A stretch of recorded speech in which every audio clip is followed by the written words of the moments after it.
Welcome to I can't do it. I can't do it. Hold on. Welcome to another episode of Facebook Evilive. I am your host, Jeff Frumess, and welcome to another episode. Welcome to another episode of Facebook Evilive from the They Came from Lodi Facebook page. I'm your host, Jeff Frumess. I have some good news and bad news.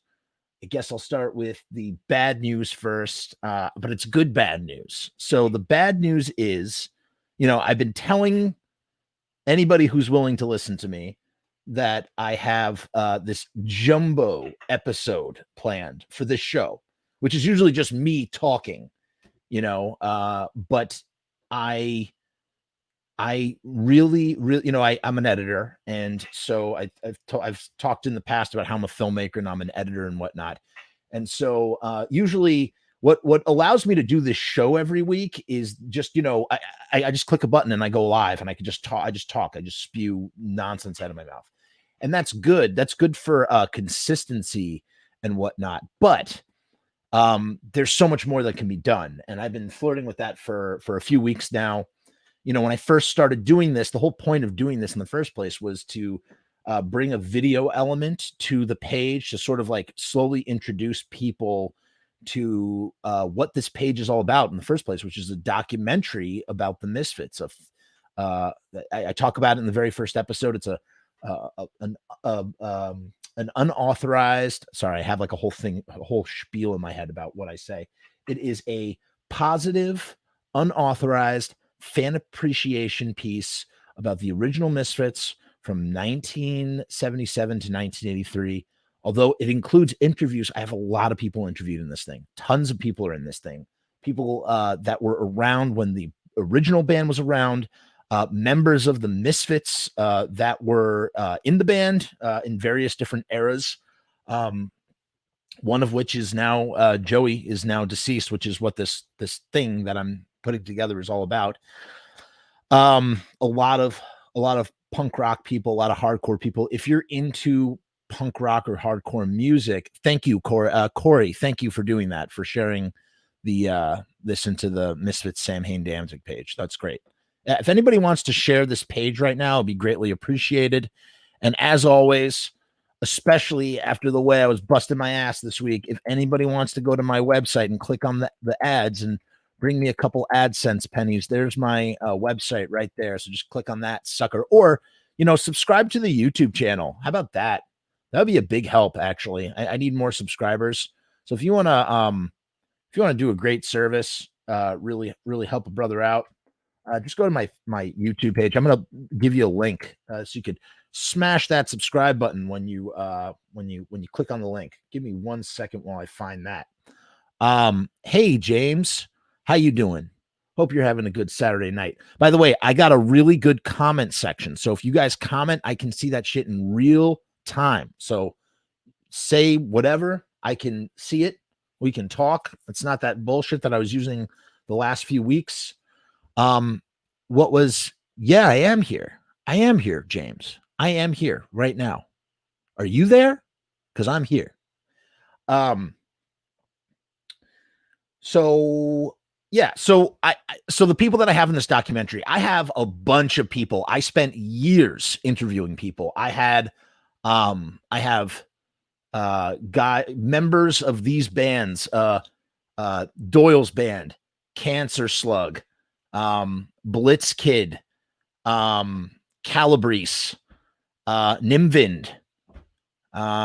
Who else is another guy, another get. I got a lot of guys. I got a lot of guys in this thing, like current, contemporary horror punk people in this documentary. What's up, Russell? How are you? Hope you're having a good weekend, good evening. This is the new streaming format for now. We're using StreamYard. Little trick I picked up last week. Who else is in this documentary? Just a lot of old hardcore guys. There's a lot of people in this documentary. Point is that the whole point of doing this video element was to introduce this project and let everybody know and sort of come here week to week and talk to you about the band and about, stories that I've heard. Because like I said, what's my qualification? I'm just a big, fat Misfits fan that's interviewed a lot of people about the Misfits. That's it. Those are my only qualifications for doing this project. And by the way, all right, I just put my if you click that link I just put in the comment box, that will automatically subscribe you to my YouTube channel, where you will see stuff there. These broadcasts get archived on YouTube, so if you prefer to watch on YouTube instead of watching live, you could do that. What's up, Russ? How are you? What else was I saying? Yeah, so this is what happened. So I started working on this tribute episode. I talked about this last week. I started working on this tribute episode about Joey Image, and it morphed. And I don't know if anybody saw, but I spoke to Bobby for the first time in years, and he gave me a little message to add to my episode. And then all of a sudden, I don't know what happened. The episode began to mutate. It began to morph. It began to shift. It began to change. Before I knew it, the episode had gone from just being a brief retrospective on Joey Image into Bobby Steele and Joey Image kind of retrospective. And then that in turn became what I'm affectionately calling right now 1979, a year of horror business, which covers the Misfits time for a year. And it's not quite a documentary, and it's not quite this me just talking. It's this hybrid of documentary along with me as your video podcast host, taking you through the year. I'm using Misfits Central as a guide a little bit. And here's the problem when making something this big. It just takes goddamn time. It always takes time. And every time I'm done, or every time I'm like, okay, now you can start wrapping it up by editing this to this and this to this, I go, man, I can make this so much better. Like, oh man, I got to add this too. Oh, and I got to add this, and I got to add this. And then before you know it, I'm adding things that I have no business adding. And it's just getting bigger and bigger and bigger. And it's essentially it's really long, like really long. I don't know what the final running time is, but it's going to be feature length. And, I don't think there's no like revelations per se, but it's a really, really fresh, different way that all this information is being presented that has not yet presented in this sorry, that came out wrong. The information is being presented in this visual sort of way. Russell says, what other qualifications does one need? I don't, none. Just enthusiasm and passion for the subject matter, which I have in droves, as you can tell. So what else? So that's where I'm at. So here's the thing.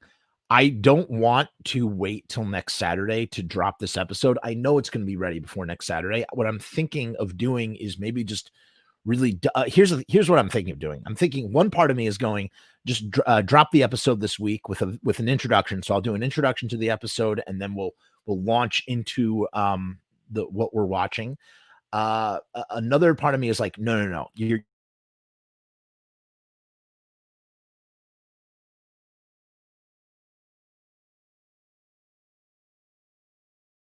halves, do why not split it into two parts or three parts, and just sort of like, dole it out every week the way we did with Little Fiend. But that also kind of feels like bullshit, man, because it's like this thing needs to be viewed as what it is, like one whole piece. It's the year 1979. So yeah, and it's been just I've been culling a lot of different material from a lot of different places. And like I said, every time I think that I see the sorry, I have no words today. Every time I think I see the light at the end of the tunnel, I don't, and I sort of go, well, you can make this better, so make it better. So that's what I'm doing. because I don't want to disappoint anybody that might see it. And I want it to live on my YouTube page for as long as possible, assuming that Uncle Glenn and Uncle Jerry don't have it taken down. It does feature Misfits music, which has me very, very nervous. So I'm like really hoping that it doesn't get taken down. Worst case scenario, what I would really, really love is for somebody to torrent the shit out of that when it's done. I want this to be torrented. So if anybody's familiar, I hate torrents. I hate, downloading shit, but like, Corey says, I have a shitload of photos from the old days. I could help with future installments. Corey, what would be really, really great is if you could actually send me your photos. If you want to Google Drive a link to the in my inbox, that would be really grateful, because that's part of what's making this take so long, is that I'm scouring the web. And, of course, it's like one of those situations where it's like, oh, you don't have to like be so precise. You don't need to have an exact picture of what the Mud Club looked like. I'm like, no, I must find a picture of the Mud Club, the meticulous minutia. Because isn't that what our creed and motto here is in these discussions that we have, that we are all about the minutia down to a T.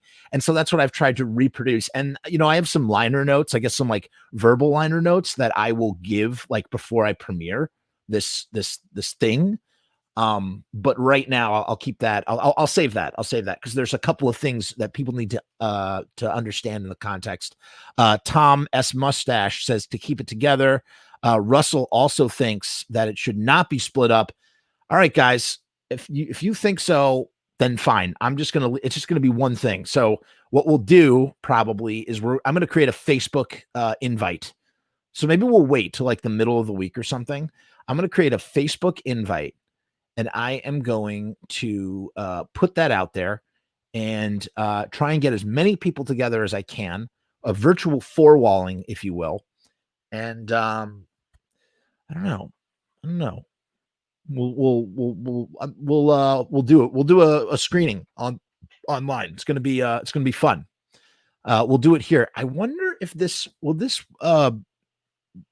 know what? Oh, I know what we'll do. Okay, I figured it out. We'll use the OBS software. Okay, I'm going to use OBS to play the movie, and then immediately afterwards, we're going to come on here on StreamYard, and we're going to do a open discussion symposium about what we just watched. That's what we're going to do. So this is going to be a really special event, okay?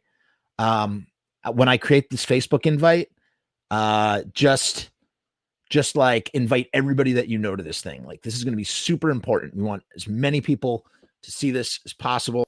And like I said, if anybody wants a copy, I will make this available for download somehow. Not download, but I don't want to. I want to make sure that this gets archived separately from Facebook or YouTube or whatever, in case it gets taken down, because I just want this thing to exist. I want it to live forever. So if anybody knows anything about torrents and wants to put it up for a torrent, and again, what I'm talking about is I am talking about a video podcast. I am not talking about perpetuating, the piracy of anything in particular, because this is a singular work that I created. This is my work. I created this work from a lot of different moving parts. And so it's that work that I want to live on, not the individual pieces of intellectual property that I Frankenstein together to make the work. So I think that's important to recognize that this is a documentary. This is like a free documentary think of this as like just to sort of like to wet your beak. But here's the other thing too. Whatever this is not going to be the same as They Came from Lodi, because They Came from Lodi is not going to be able to use any of the music, which has always been like my biggest fear about bringing this project to people. Like, what's a Misfits movie without Misfits music? And I don't think I'm going to be able to use the music. It's just not going to happen for a slew of reasons. And so, well, I could maybe get bands to sort of cover the songs and then use that as the soundtrack. That actually might be interesting. And then I would just have to pay for the licensing, assuming that it doesn't get Kaiba. I don't know. I don't know what to do. I don't know how that works. Thanks. Corey says he's going to get the photos as soon as he can. Thank you. So this episode, obviously, this is kind of like a bullshit filler episode, man. I'm sorry, man, but like, it's hard to come up with content every single week. That's right. This is for the love of the band. It's totally a labor of love. Some of you may be familiar with what I previously did. I've spoken about it here. Yeah, it is kind of fair use, Russell, because the Misfits music has me I'm commenting as I'm listening to the Misfits music. So therefore, it's not like just straight up playing the music for the sake of playing the music. It's for critical analysis. This whole thing is for critical analysis. And it's not commercial. I'm not charging anybody for it. It's free. So yeah, whatever. So this is kind of like a bullshit filler episode of bullshit, but I did prepare a few things. I have one piece that we're going to go over now. And then I thought we would just kind of have a symposium of sorts. Actually, maybe we'll do something really special. I'll see how it goes. Might get, I don't know. We'll see. We'll see. All right. So yeah, I guess that's that for now.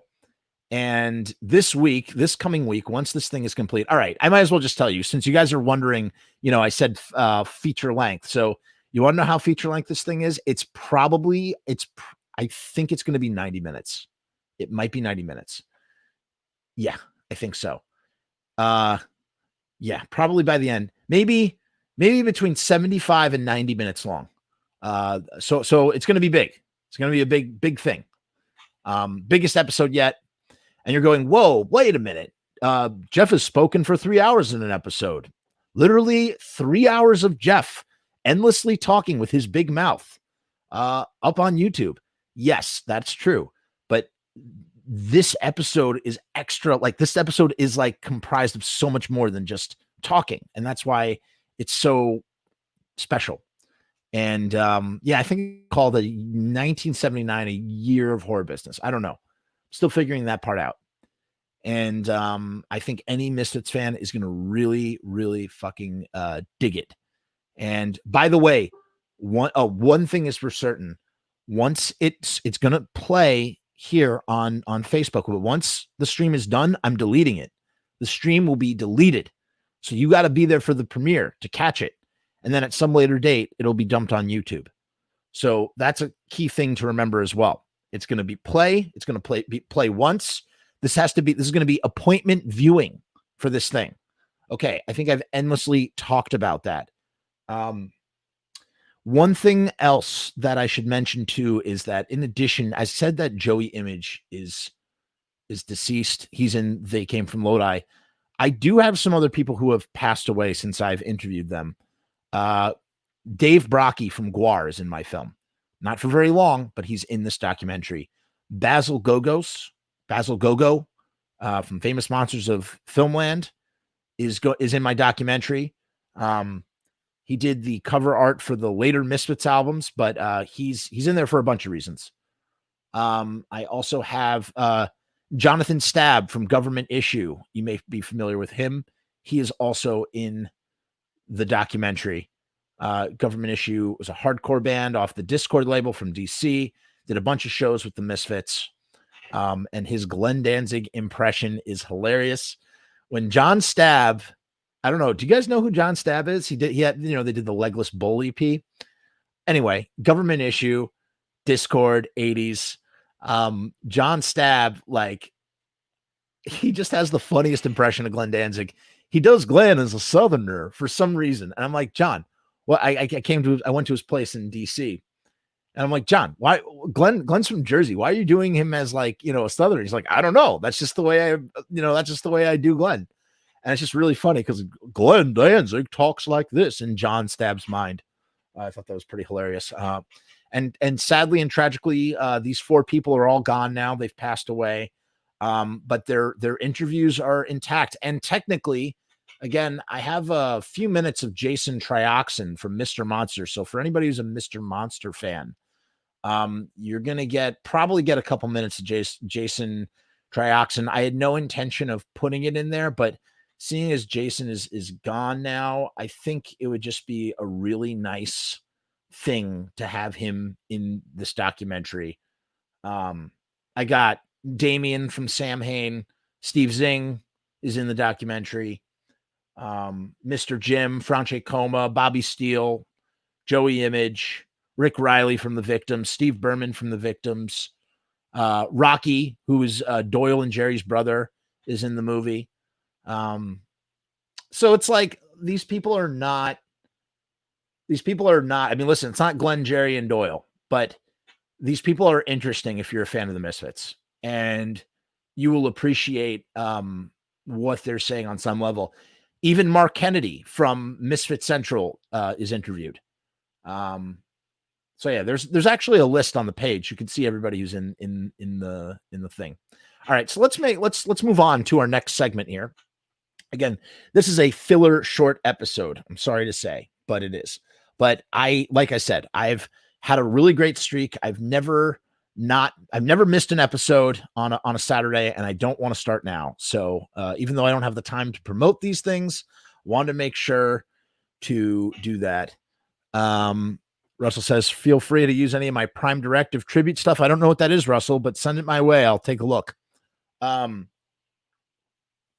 Okay, so we start in Little Fiend, the memoir of Shawn Garrison, the lead singer of King Horse and a band called Maurice, hardcore band Maurice. He's from Louisville, Kentucky, and huge Misfit fan who had a very he was close to Glenn for a while. They were friends, and so he wrote a memoir, and in the memoir he talks about the San Francisco incident. And we have we read an interview previously with Glenn and Jerry days after the event went down, while they were on tour out on the West Coast. But now I'm going to offer you another perspective, and this is important. This is very important. Here's what's so important about this. Again, we could dissect this event a million different ways. I'm actually going to be speaking about it. I interviewed Todd Swalla for the documentary, and we have yet to discuss that incident from his perspective. He was not there, but he was on tour with the Misfits. They went up to San Francisco to do the show and came back, and he was with them a day after it happened, and has memories from that time. So those will be interesting to hear as well. What I'm about to read to you now is what's known. It's called the Misfits Incident, and it talks about the disastrous date in San Francisco in 1982. We've heard Shawn Garrison's point of view on this. We've heard the Misfits' point of view on this, and now we're going to hear a third point of view on this. We're going to hear from punks that were in the crowd that night for that show. And this is my favorite part about, I guess being like a documentarian or like documenting this stuff or like exploring this stuff, is that, you hear Glenn or Jerry talk about it and they'll probably glaze on for about a sentence, and be very dismissive and be like, yeah, it was crazy, blah, blah, blah, blah, blah, blah, blah, nothing. And that's it. When in reality, there's so much nuance. There's so much that went on. And you're only going to hear that if you speak to the people that maybe Glenn and Jerry or whoever else would consider to be insignificant. And, that's what I think this is. This you're hearing from punks that were around in the Bay Area. This is from a blog, The Profound, Progressive, and Occasionally Pointless History of the Bay Area punk scene from the Dead Kennedys to Green Day. It's called Gimme Something Better. And this is, like I said, this is called the Misfits Incident. Mommy, can I go out and kill tonight? So a guy named Jason Lockwood. When I was a kid, you were basically forbidden to publicly enjoy the Misfits. So this is interesting because this speaks to what Glenn and everybody was saying about how what Shawn was saying about how maximum rock and roll and basically the community, the hardcore community on the West Coast, like blackballed, like the Misfits were blackballed after this whole situation. Um, and so from Jason, who's telling us this comment, from his point of view, when he was a kid, it was forbidden to publicly enjoy the Misfits. Kelly King says, the Misfits came to town. This is kind of done, I don't know if you're familiar with the book Please Kill Me. This is kind of done Please Kill Me style. It's like an autobiographical style, which is cool. I like that. I dig that. I think that's interesting. I like that sort of style. As I said, that speaks to what I was just talking about getting interesting, unique points of view. Kelly King, the Misfits came to town. There was a big hype about how great they were. They were from New York. They had that 1.5 foot long piece of hair hanging down in the front. What an interesting thing to say. And, I spoke to Jack Grissom from TSOL, who's also in my documentary. And that was his comment as a West Coast punker seeing the Misfits for the first time. Yeah, there were these big muscle-bound guys from New Jersey with this thing going down between their eyes. I mean, that's what it was, so alien. It was so weird. And, there's plenty of weird punk fashion going on the West Coast, but to a West Coaster seeing these guys from New Jersey dressed in black with this hairstyle that hangs down, like what a weird thing to witness,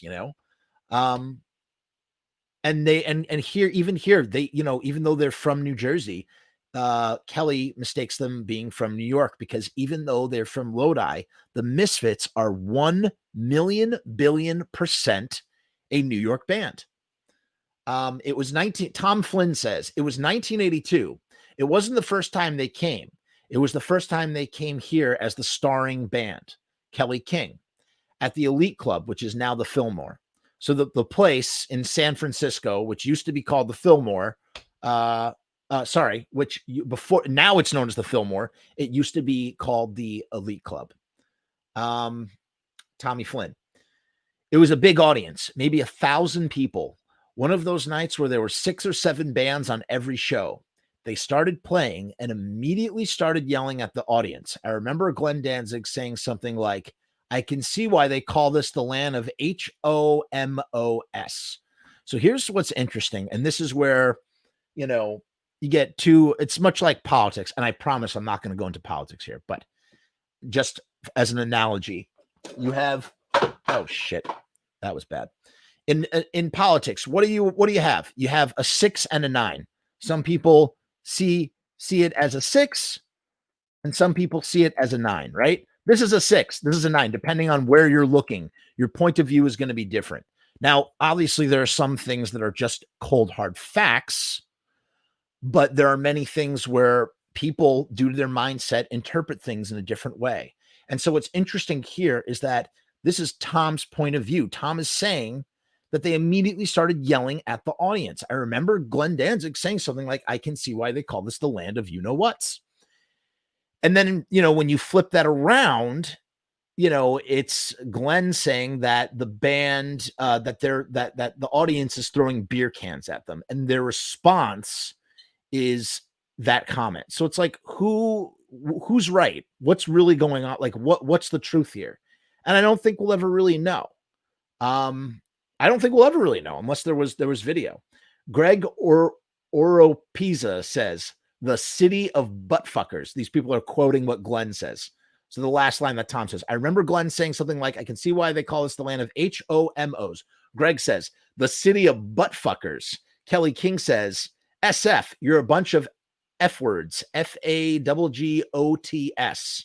So these are things that the Misfits are shouting out. Now, at the same time, we know very well that the Misfits are capable of this language.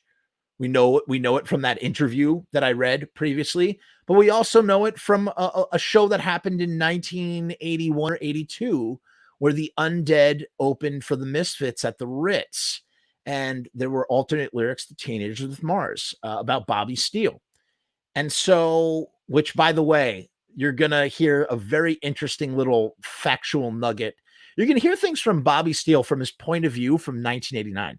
Now, Bobby Steele would tell that story, and this relates to the San Francisco thing. Bobby Steele tells that Misfits, story with the Teenagers from Mars alternate lyrics. He tells it, religiously like clockwork. The words never change. But in 1989, he wasn't sick of telling the story yet. And so you get this weird, different approach to the story. And he sort of speaks from different intentions. And I thought it was a take that I had never heard from Bobby before. And so that's why it's important to like hear all this stuff, including the stuff that we're hearing right now. Tommy Flynn says, I had liked the Misfits. Most people at the show were into it as much as me. When he said that, I was like, what a moron. So when Tom heard Glenn uttering these hateful words towards gay people, he thought he was a moron and he was ready to write them off. Tony DMR. Tony spells their name with Toni, DMR.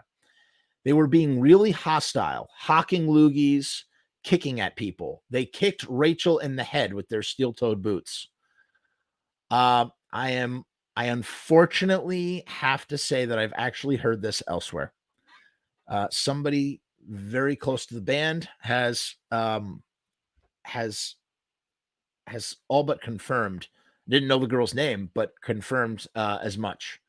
I'm sorry to say. They kicked Rachel in the head with their steel-toed boots. However, it was during a full-on melee. So there was chaos. I don't know. I'm not going to speak or apologize or rationalize anybody's behavior.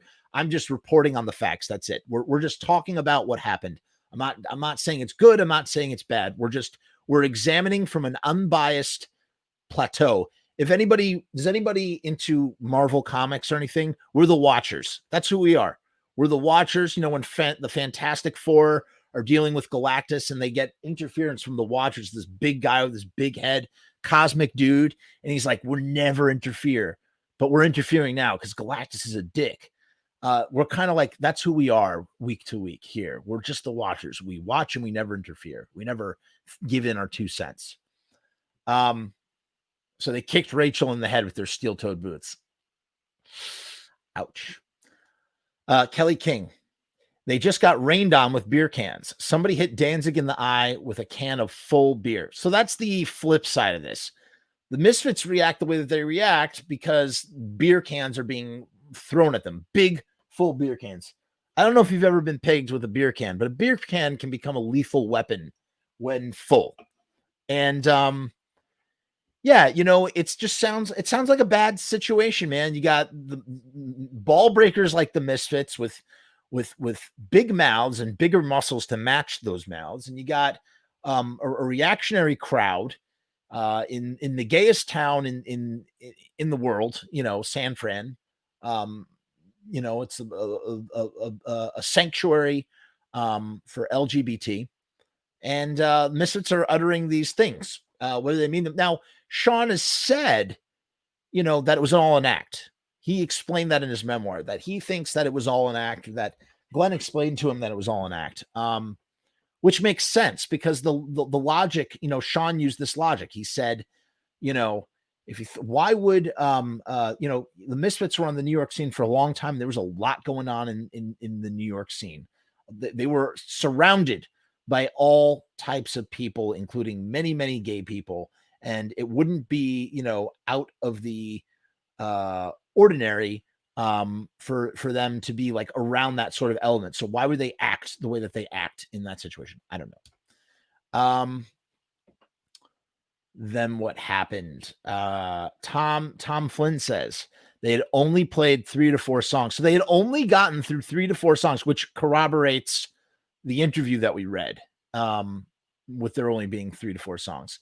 Kelly King says the drummer jumped off the stage and attacked Tim Sutcliffe, of all people, who's pretty much the smallest kid there. This is what's so interesting. You know, I've heard this story 100 billion times, and now for the first time ever, I'm actually getting names to go with the story. It's fascinating. So he says, Tim was pretty much the smallest kid there. Tim was just covering up his face and backing up. And that guy Doyle took his big old guitar and just swung it down with both hands like an axe and broke it off on Tim's head. Sorry, that was really dramatic. So Doyle, we're going to pretend this is Doyle's guitar. So this is the the Iceman, right? Doyle takes his friggin' guitar, I'm assuming like this, and brings it down like an axe right on top of their head, of this kid Tim's head. And the description here is pretty gnarly. Brace yourself for what I'm about to say. This is fucked. This is really fucked. If this is the way that it went down, this is fucked. So Doyle just swings it down with both hands like an axe and broke it over Tim's head.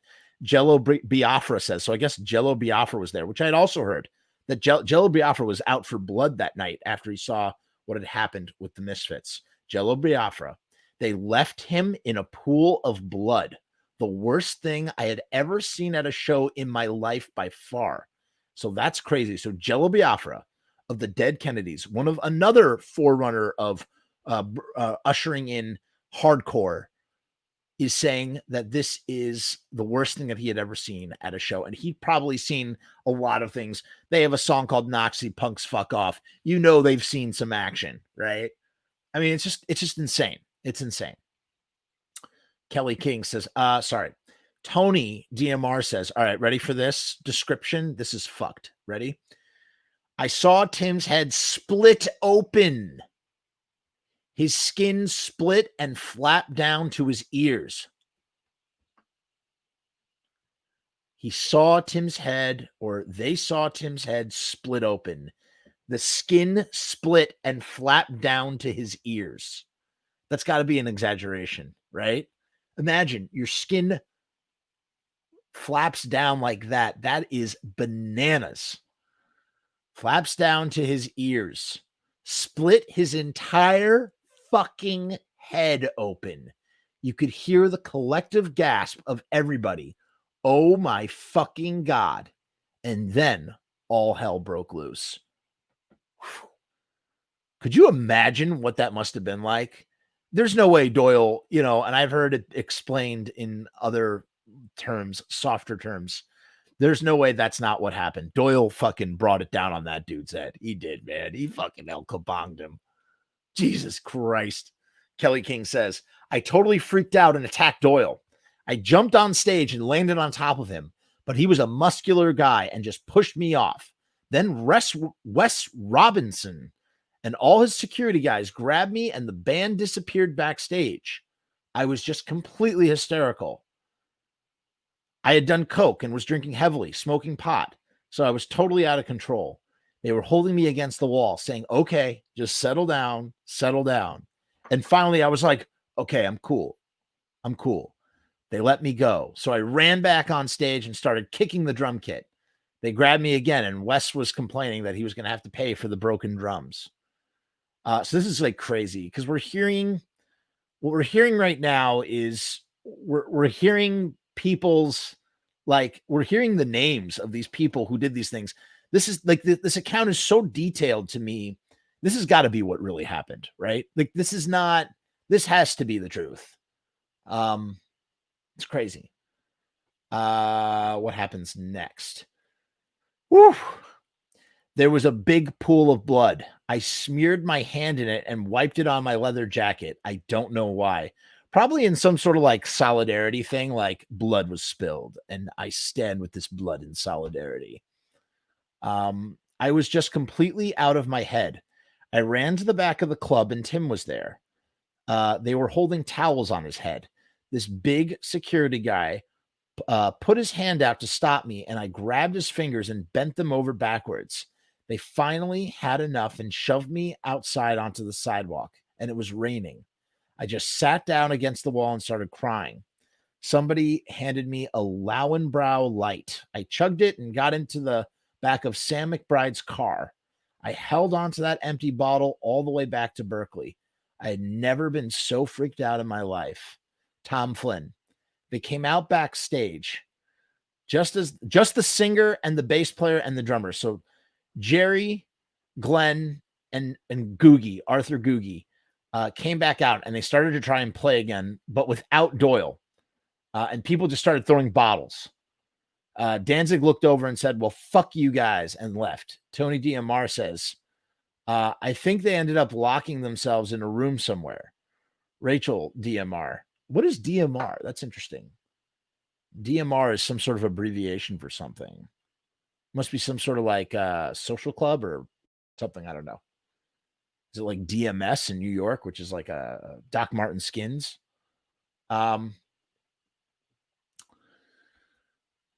Rachel says, Rachel DMR. So Rachel was the girl who was kicked in the face. We were hanging out in the back alley by the church, waiting for them to come out with their equipment, but they got wind that there was a mob out there ready to kill him.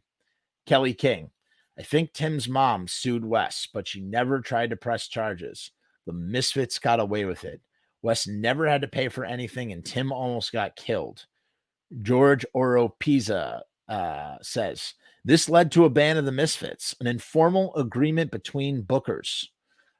Jello Biafra says, Maximum Rock and Roll went after him about it and put a rather nasty cartoon about them, about the incident, changing the Misfits' infamous hairdos into penises, drooping across their heads.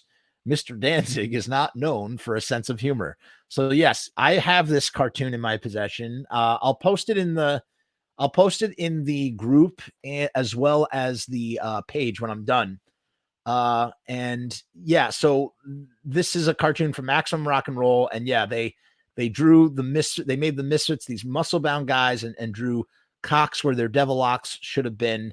And yeah, Maximum and Glenn had a real axe to grind with Maximum Rock and Roll over the whole thing, over everything that happened. Tom Flynn says, KLAX used to play the Misfits all the time. After that show, I'm sure they had some sort of board meeting. Aaron Comet Bus says, it wasn't just that the Misfits bashed in Tim's head.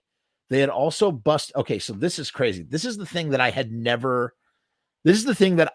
heard before, ever.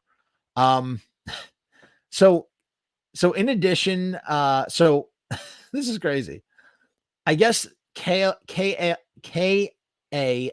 is a radio station. And so besides bashing in Tim's head, the Misfits broke into an exhibit at KALX, which at the time was located at UC Berkeley's Lawrence Hall of Science, and stole a bunch of skulls. The Misfits stole skulls from the Hall of Science at UC Berkeley. They stole the skulls, and then sorry. Listen, the Misfits were so wrong here. Like, honestly, they really fucked up. This was such a fucked up thing. But this is so funny. Like, they're just delinquents, man. They're just fucking delinquents. This is what they did. They break into KLAX. They break into KLAX, which was located at the time at UC Berkeley's Lawrence Hall of Science. Stole a bunch of skulls, but like, what kind of skulls? Were they human skulls, like animal skulls? Because that's what happens when the Misfits break into places. They just go, oh, skull, we need more skulls. We want your skulls. They steal the skulls, and then they spray. I'm sorry. It's so funny. It's not funny. It's not funny. The word they spray painted was not funny, but this was funny. The idea of it. The idea, because like, where did they get the spray paint to do this too? Like, they bought spray paint to do this? Like, they spend their tour money on spray paint, or they just like, they broke in and they spray painted a bunch of fuck you. Like, why? Like, why? Like, what did they do? Like, get like the Misfits had beef with the people at the show, but they were just so mad. They're mad at the whole city. They're not even just mad at the punks in the show. They're just like, fuck you, San Francisco in general. They write fuck you. They write fuck you, Berkeley, FAGGOTS, on the sidewalk outside of Universal Records. They added insult to injury. I don't know why I found that to be so funny. It was just the idea that like they just had to like, yeah, Rue says they're natural misfits. Exactly, Rue. They're just natural misfits. That's just what they do. Jason Lockwood says, Tim Sutliff wound up being my best friend. We would hang out between the tennis courts behind junior high. So Tim was a kid. Tim was like a young dude when this happened. That was one of those hangout spots for the East Bay punks. One day, Tim pulled, okay, this is fucking insane. All right, are you ready for this? This is the stuff that legends are made out of. Another fact that I did not know that had happened. Ready? So Jason says that they're hanging out between the courts behind the junior high. It was one of those hangout spots for the East Bay punks. One day, Tim pulls out a 2-inch sliver of wood from the guitar out of his scalp. It was months after he had gotten out of the hospital. What the fuck? The dude had a splinter embedded in his skull, which kind of makes sense. Can you X-ray for wood? I'm not sure you can. Maybe, but maybe like a fragment of wood probably would. Maybe it wouldn't show up in an X-ray. Pulls a fragment of wood out of his scalp that's 2 inches long. Do you know how much money that fragment of wood, an inanimate object, a piece of wood from a guitar would go for on eBay? I bet you could get $10,000 for that fragment of wood, for that 2-inch piece of toothpick. Why? Because it's a fragment from this legendary mythological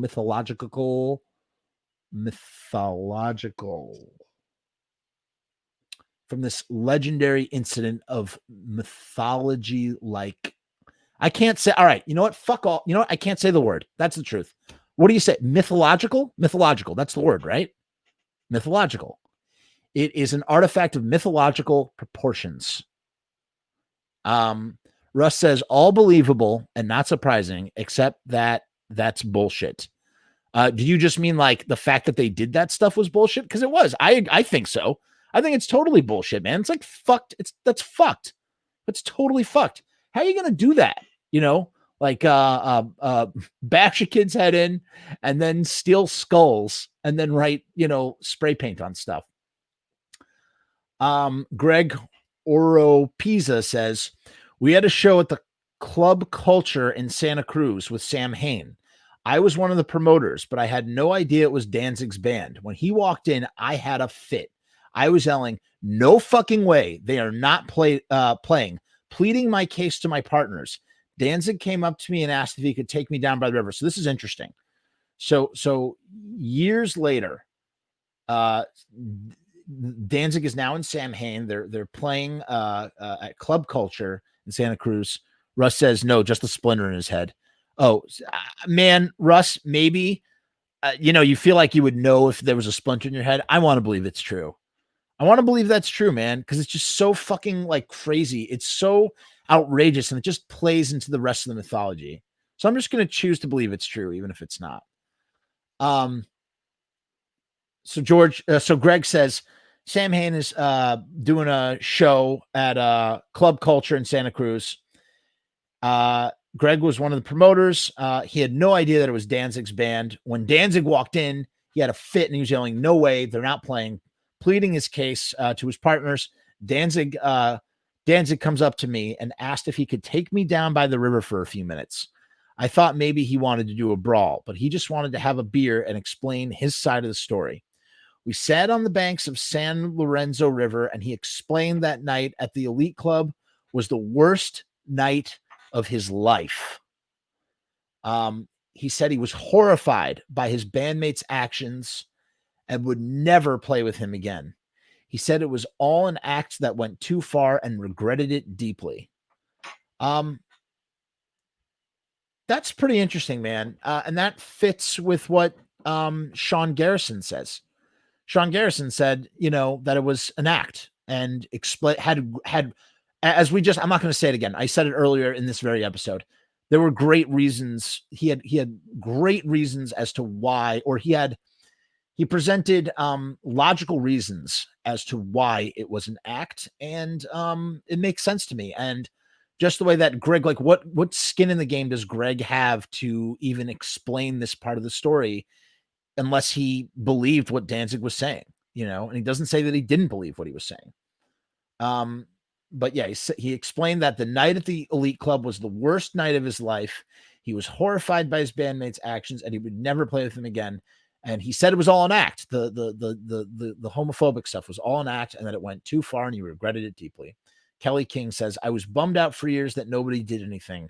Doyle could have killed him. He's lucky that he didn't. And that's true, man. Doyle could have killed that kid. And we probably would not be celebrating the Misfits in the same exact way that we do now if he had, maybe. Who knows? Who knows what would have happened? Maybe, like, let's play that out for a minute. What if Doyle had killed Tim? Doyle gets put in a, what is he, like 18 at this point? Yeah, he's like 17, 18. He either goes to jail or he gets put away in juvie. The Misfits either break up under the whole situation. The Misfits would probably break up under the situation, or maybe the Misfits get a different guitar player back in the band, a new guitar player that takes them in a completely different direction. Who knows? I guess, you know what? I think they would have broken up. They probably would have broken up. There's no way the band would have been blackballed forever in any place. But they would have been legends, not legends in like a positive way. They would have been infamous. That's a better way to say it. We would have been infamous in the same way that all those black metal bands are super famous.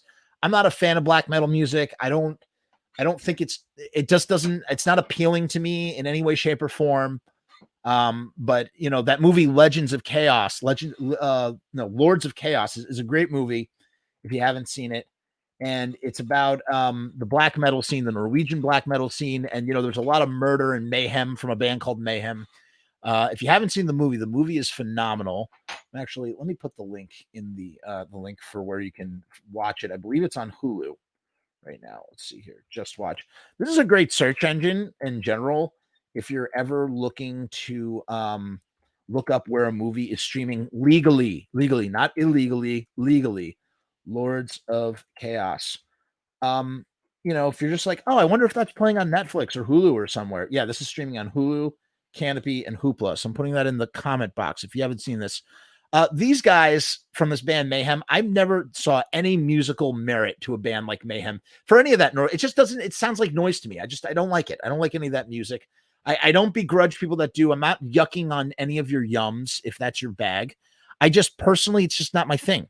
And so, but those guys are famous for the violence. They're not famous for the music. The Misfits are famous for the music. The violence just heightens the mythology, the story of the band. So check out Lords of Chaos.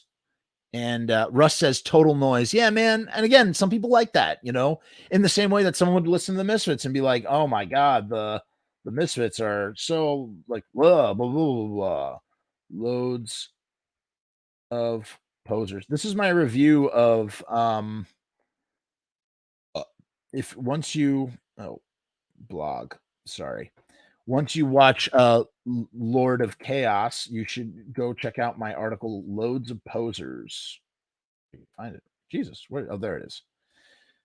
This is from my blog. I review movies. If you go to the blog section of my website, you will find some movie reviews. You will find some Misfits reunion reviews. Oh man, maybe we should do that. That would be fun one day.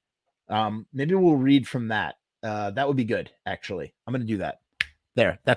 There's some more filler episode content for another day where I have nothing to go on. So yeah, you can look around in there if you want, and please, either from that link or elsewhere, please go to Frumess.com and click on some of the AdSense. When you click on the ads in my AdSense account, or they're linked to my AdSense account, I get pennies in my account. It subsidizes my website and makes me a happy boy. And when I'm happy, I like to do this content. So you continue to get some content your way. But I'm just grateful for anybody who tunes in to listen to my ramblings. So I guess that's kind of it. I think that's all I have. I was thinking, let's see, it's 10:16. Maybe we'll go for 15 more minutes. All right. You know what we're going to do? We're going to do one additional new segment of this show. I had this just in case I couldn't make this piece that I just read last. Let me pull this out.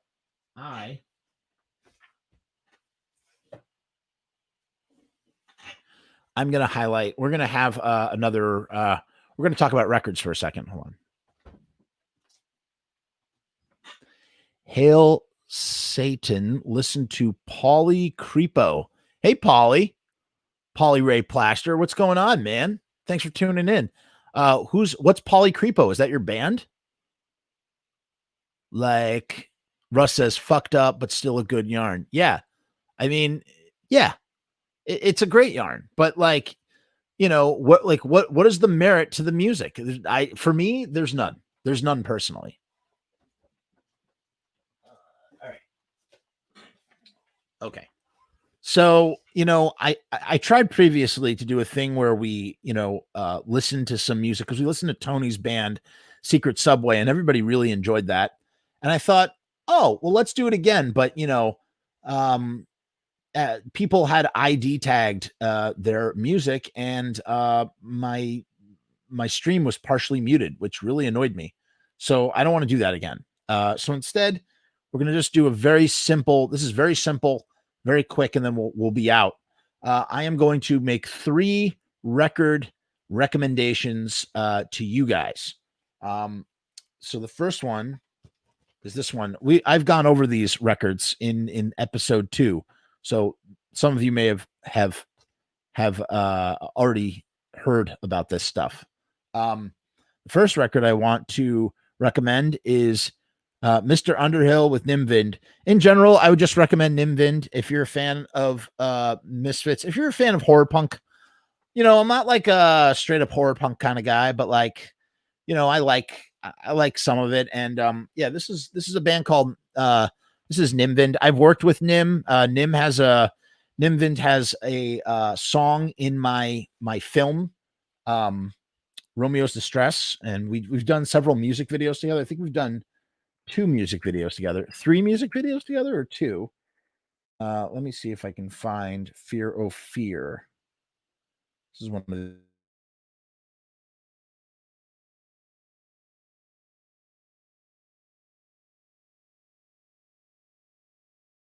it just went out for a second. So I highly recommend checking out. Oh, here it is. I'm not going to put this on, but if you want to, come on. Why you're so slow? Here we go. That is Fear of Fear.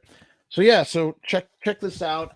This is from Stefan from No Balls put this out. If any of you are familiar with Stefan, he also put out Undead Halloween. Oh shit.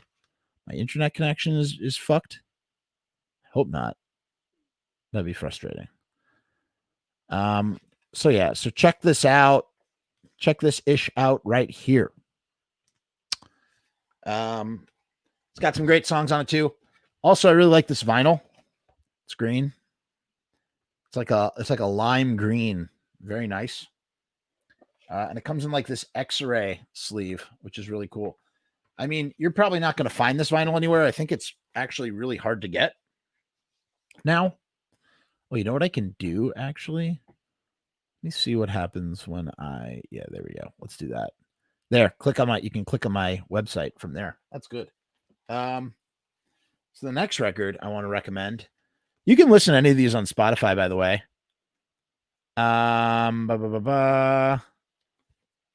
This is the Tijuana Panthers. They're like surf rock. By the way, one thing I will say about Nimvind is like, I didn't tell you what he's like. It's both a he and a band. So the band is called Nimvind, and he is Nimvind. And NIM stands for the National Institution of Mental Health, and Vind is for vindication. So it's like vindication through insanity. That's how NIM has always explained it in the past. So check that out, man. Cool, really cool stuff. I'm a big fan. So there's that. Check that out. Oh, and what does Nimvind sound like? I would say that Nimvind sounds like, and this is actually Mr. Underhill, which predates Nimvind.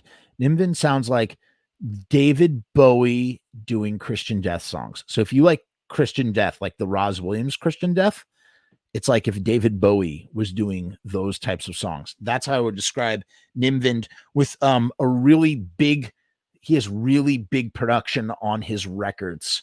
That dude spares no expense in mixing and mastering. He spends endless time working on his records, and they are masterpieces. I love every one of his records. I love. He's put out 3 or 4.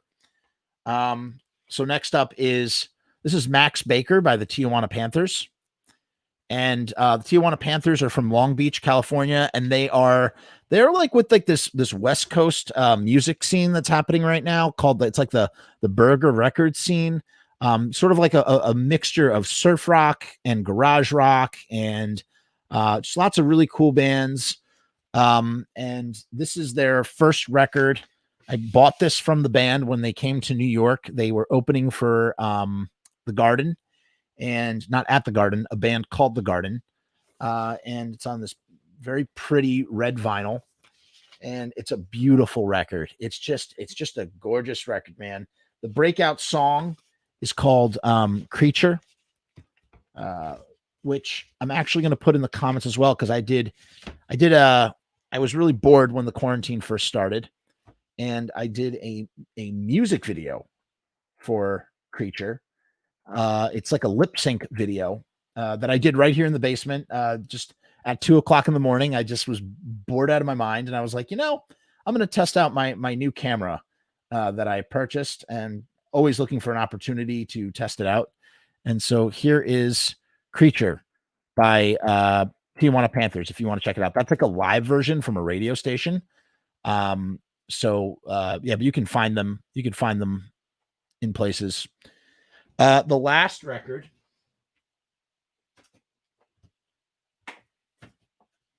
is a band called King Kong and the Barbecue Show. Oh, yeah. Now, this is like heaven. It's just 2 dudes. It's this guy and this octopus guy. Wait, you can't see him. There's the octopus guy. So that's, sorry. This is Barbecue, and this is King Kong. And they used to be in a band called the Space Shits. They're from Canada. And so Barbecue is a really interesting dude. He plays guitar with his hands. Obviously, he doesn't play guitar with his feet. He plays guitar with his hands, and he plays the drums with his feet. And then King Kong does lead guitar. And they just make fucking crazy, fucking dirty garage music. And it's just really, really great. Really, really fucking great. They're also part of that West Coast sort of scene, the Burger Record scene. And I advise you all to check them out. I'm going to put I'll Be Loving You in the comments if anybody wants to hear I'll Be Loving You. Yeah, and I guess the idea is just to like, the idea of this is just sort of to like, make recommendations of music that I really love to you guys. If you're ever looking for some interesting new music. So this last one that I'm posting is King Kong and the Barbecue Show. That's I'll Be Loving You. And I guess that's pretty much it.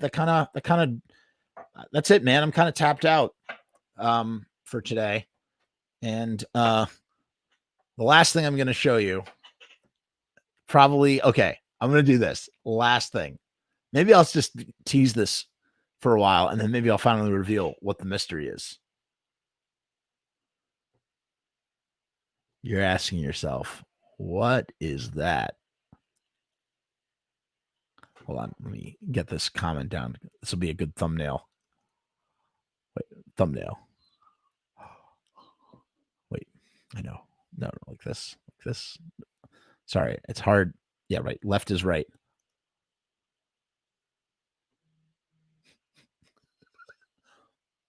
What is the significance of this bottle of ranch? Why am I showing you a bottle of ranch on a video podcast streaming show about the Misfits? Why? Why would I do that? Maybe someday I'll reveal why. I've wanted to tell this story many times on air, and I've always held back. And Rob says to legalize ranch. Yes, I agree. This bottle of ranch is from the year 2013, never opened. And as you can see, it's kind of turning brown. Thank you, Russell, for listening and tuning in. If you want to show your true appreciation, just go to my website and click on some of those ads. I know I say that like every 5 fucking seconds, but seriously, when you guys do that, it like helps me so much. So I just like always have to say it. So yeah, so this bottle of ranch has some significance. Let me put it this way. This bottle of ranch, I don't collect things, but this bottle of ranch might be the jewel of my whole collection.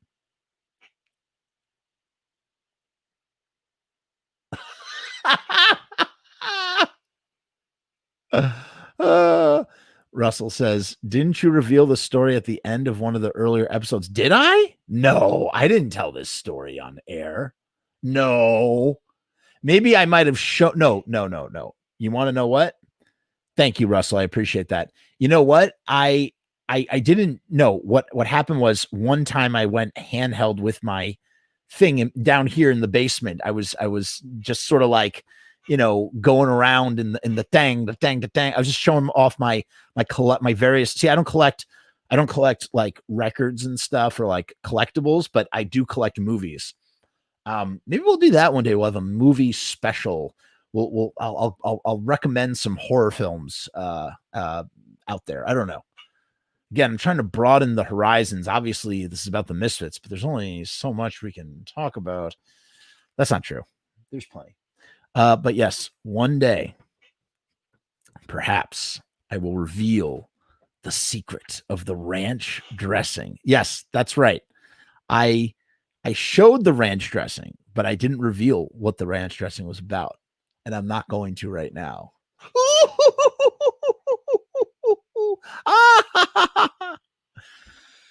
Okay. Is there anything else, guys? Any other housekeeping items that we need to address or go over? I don't think so. Is there anything we should talk about in future episode? I know I always say that. I feel like nobody ever wants to know something or notate something.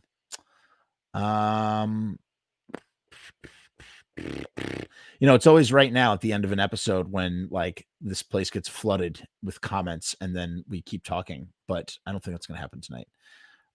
Russell says, I showed it, but I didn't tell the details. Actually, I think I already read that comment.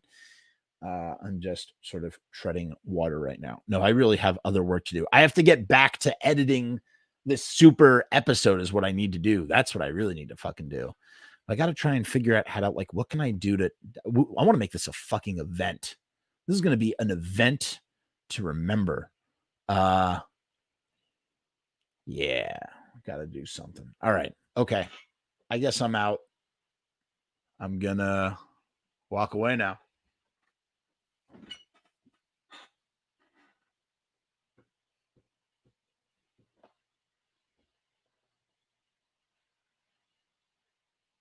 Well, I'm still here. Yeah, I don't know. All right. This is done. Oh, one last thing. You may have seen it on my Facebook and YouTube page. I've been doing. Thank you, Rue. Definitely always cough cool. Please check out my Family Matters video podcast if you are a fan of Family Matters. That's all I want to say. Okay, now I'm really done. I'm going. Goodbye. End broadcast.